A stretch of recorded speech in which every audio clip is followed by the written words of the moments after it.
Hello! I'm back! We're back. This time, we're going to talk all about the food hygiene rating, the inspection. What to expect. How it actually was. How we did reasoning behind our score. Yes. Because we would have loved a little insight into this before we actually had to do it. We were so stressed for it. We spent so long researching, trying to find videos. There was no one had talked about having a home kitchen for an inspection. Yeah, what to expect. So yeah, basically we just thought we'd talk about it now. And actually, it's not as scary as you think. No, and I think our top advice would probably be to take control of the situation. Yeah. Because anyway, so you're basically meant to, within 28 days of trading, you're meant to get an inspection. We obviously started trading on, I think it was like the 27th of November. Yeah. And we did not get one because of COVID. Didn't hear anything. You know how all these companies, including the council, are saying because of COVID, they can't, businesses have stopped working, they've not been able to do anything. It was the same as that. So we were operating from my family kitchen, and to be honest, we were quite grateful in the end that we didn't have a bloody because there's actually inspection so much when we were there, because that would have just been, it'd have been fine. It's been a bit crazy because I was living with my family. And you learn a lot, don't you? Yes. Like what you perceive like being in your home kitchen as good standards of hygiene. It's actually a really basic part of it. There's so many. It's the things. paperwork, the admin. They're big on allergens, which really big on allergens. Yeah, making sure no one's getting killed. It's a good thing.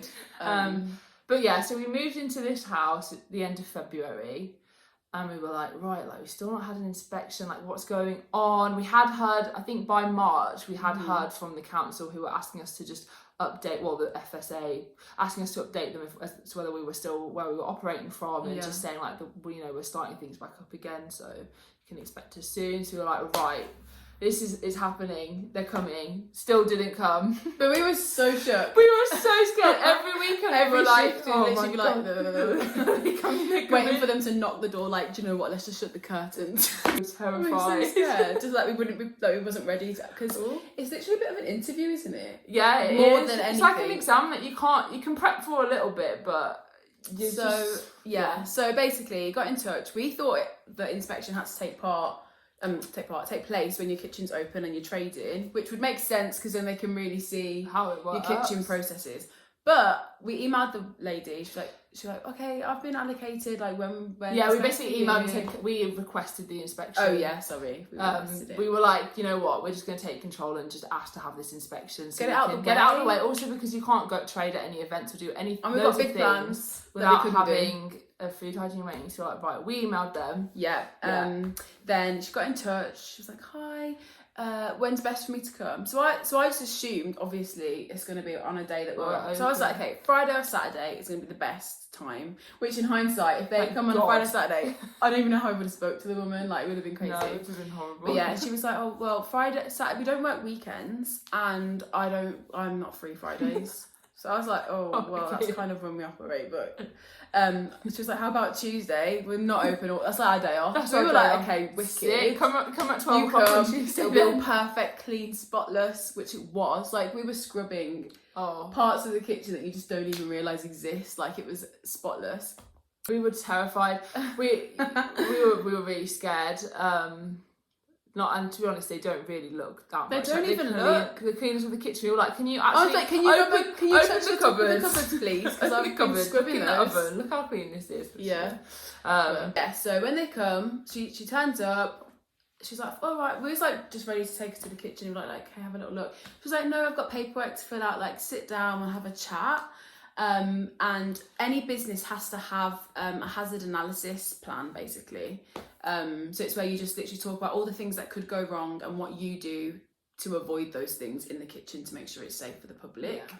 Yeah. If you're a large business, then they want you to have one that you've made and tailored specifically for your business. But if you're a smaller business like we are, especially was at the time. Yeah, if you're 1 to 50 employees or something like that. Yeah, you can use theirs, which is, it's like, what's it called? Safer Food, Safer Business. And they like give you the whole template. It's so easy. It's really easy. You just tick boxes in it and say, yes, we do this, or it walks you through it. So it's pretty sick. So yeah, if you are looking to have one, just that, and just do that. I've got to be honest, like we spent so long being like, oh god, we've got to do this Safer Food, Safer Business, and it was it took us like an hour and a half, maybe. Really like easy. The one thing you actually, on a side note, do have to have if you think of doing it is you need to have your food hygiene rating. That's not the right thing. What was your rate? No, what is it called? Like your level 2 or your level 3? Your level 2, like food hygiene, like personal one. So we've got level 3, which is recommended. Level 2 is a basic. If you're a manager or your owner of a premises, it's recommended to have a level 3. So we've got level 3. But yeah, so you've got to do that, and then you also have to keep checks of fridge temperature. Yeah, so you also have to keep daily checks of your fridge temperature. Check a pest log where you have to check for pests wherever you keep the food in the kitchen and write how exactly you check for them. Waste disposal. You have to have a waste disposal contract with whoever you choose. So ours is just with the council, you pay. So I think it's about £152 for the year, and you get special bin bags, which is what you put your like commercial waste in. So they ask you about that. You also have to keep a stock inventory, so of all the stock you've got, how much of it you've got, then your allergens for every single dish. So we'll talk about that in a second because that's a bit different. And what's the other thing that we have to keep? Cleaning chemicals. So you have to keep a log of all the cleaning chemicals you use. Obviously, they all have to be food safe. We use Jantex just because that tends to be the standard, and they're quite easy. And it's actually, they're like kitchen sprays. Unreal. Amazing. So it's only like, it's like £2 something for a thing. I would just recommend having that anyway. Like really the taps that look brand new. I have to give them a good amazing. Little spray. Things we get excited about now. And it's just like a closing and opening checks. You have to keep a diary of like every shift. Like opening what you check when you open the kitchen, so like that the things are, I don't know, like that there's no spoilt food in the fridge, or things like that. Just general, or like for example, if you add a new item to the menu, you'd then, because you would have had to have updated your allergen booklet, you'd have to write that in the diary so that they can just see you're aware of like what's going on in the kitchen. Yeah. We will say, because if you're a small operation, you're thinking of doing this, they like love this stuff because you just do know everything, and they say it's a real advantage. It's literally what she said to you, is that you're a small operation. There's only two of us. There's only 2 of you. You know exactly what's going on in the kitchen, so she wasn't really that worried about that. Yeah, so you don't need to be so strict. So it's like if you've got loads of employees, everyone needs to be aware, but because it's just us, we already know. So that is a bonus. But yeah, so she came in, we sat down. She just talked through these booklets, had a look through, and actually, like, instead of, we thought maybe in the kitchen she'd ask us to show her things, but she doesn't. She asks you when you're sat down, how do you carry out this process? So for example, obviously, you know, we've got the cashew sauce for our queso fries and our mac and cheese. She asked us, can you talk me through cooking that to make sure you don't cross-contaminate the rest of the kitchen? So yeah, she obviously knows where hazards could be, so she wants you to just point out like how you're avoiding it. So we had a nice little interview, sitting down was fine. She's like, right, let's go look at the kitchen. She brings like their own thermometer, checks the fridge temperature. And our fridges were good temps. Our fridges were perfect temperature, which we knew. We checked them twice daily. There you go. She checked the stock room, and basically you're supposed to decant it. So like you have open like spices and things like that. We decanter it all, and this is one of the things. I think probably the main reason why we didn't get 5.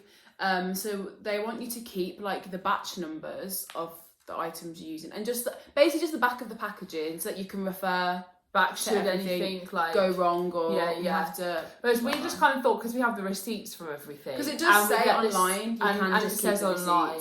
We just keep the receipts. But obviously, and because we're so small, we just thought if there ever was an issue with anything, we'd know because we've got the receipt from that week. Yeah, exactly. But then I suppose the point of it is you want to like have it perfect. So that was the main advice, was to keep a booklet, cut out the back of the packaging of every product that you use, keep it in like a folder so that you've got that. Another one was obviously with allergens, you have to list like whatever the 14 main allergens are in that product, you would list it. So if you go onto our website, anything that, and like you go and get a burger or whatever, you'll see allergens, and it will be listed.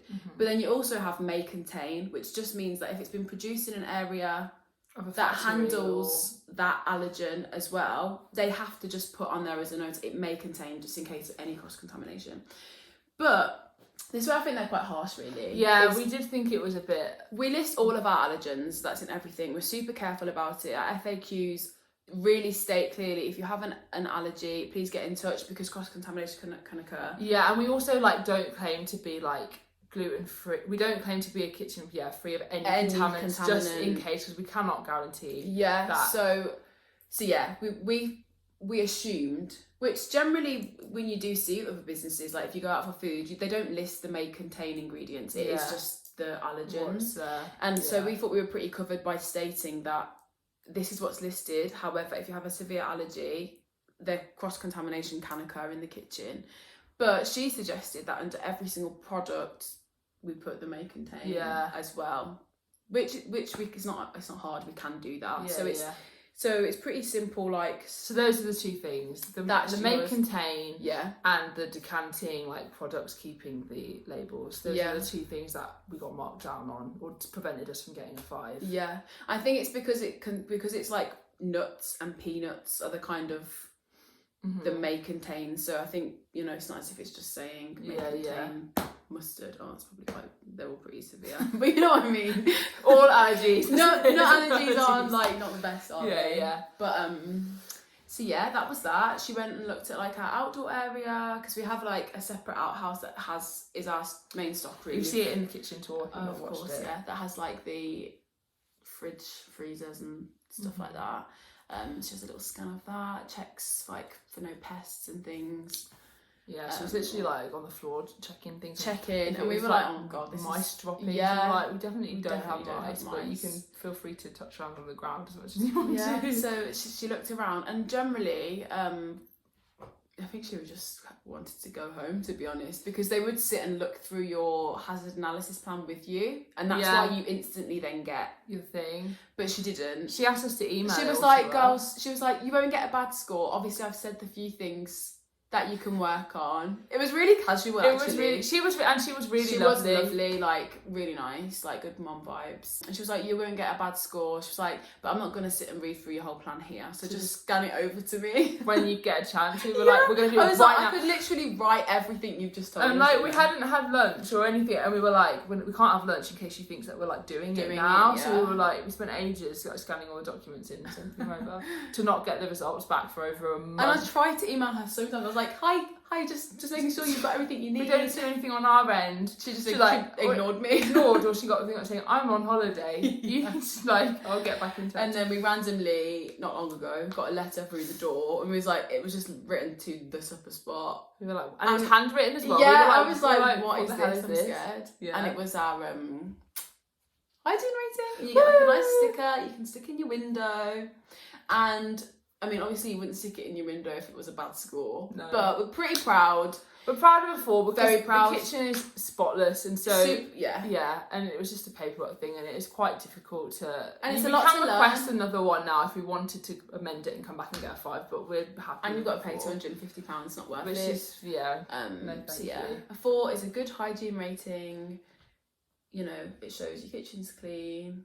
Few minor improvements, so next time we will be getting a 5. Yes, but for a first time experience, like neither of us had experience in that. Really, like didn't know what to expect.